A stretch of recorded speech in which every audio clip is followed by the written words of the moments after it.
ஏசாயா 62வது அதிகாரம் 3வது வசனம் இப்படியாக சொல்கிறது, "நீ கர்த்தருடைய கையில் அலங்காரமான கிரீடமும், உன் தேவனுடைய கரத்தில் ராஜ முடியுமாய் இருப்பாய்."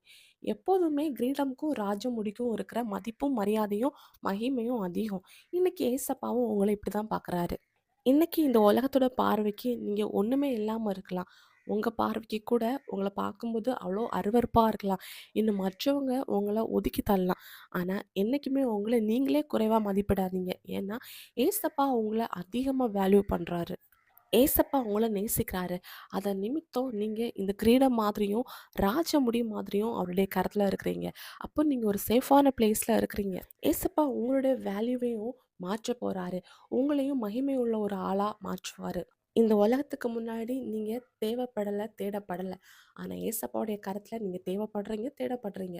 ஏசப்பா உங்கள ஒரு மதிப்பு மிக்க, மரியாதை மிக்க ஒரு ஆளா மாற்றும்போது, இந்த உலகமும் உங்கள மதிக்கும், அன்பு செலுத்தும். இன்னைக்கு உங்கள எல்லாருமே புறந்தள்ளி வச்சிருக்கலாம். ஒரு நாள் ஏசப்பா உங்கள கரத்துல எடுத்து உங்கள ஆசீர்வதிக்க போறாரு. ஏசப்பாவ விசுவாசிங்க. ஆண்டவர் உங்கள கரத்துல எடுக்கும்போது, நீங்க மரியாதை உள்ள, மதிப்பு உள்ள ஒரு ஆளா மாறப் போறீங்க. ஏசப்பா உங்கள அப்படியே ஆசீர்வதிப்பாராக. இயேசு கிறிஸ்துவின் நாமத்தில் ஆமென்.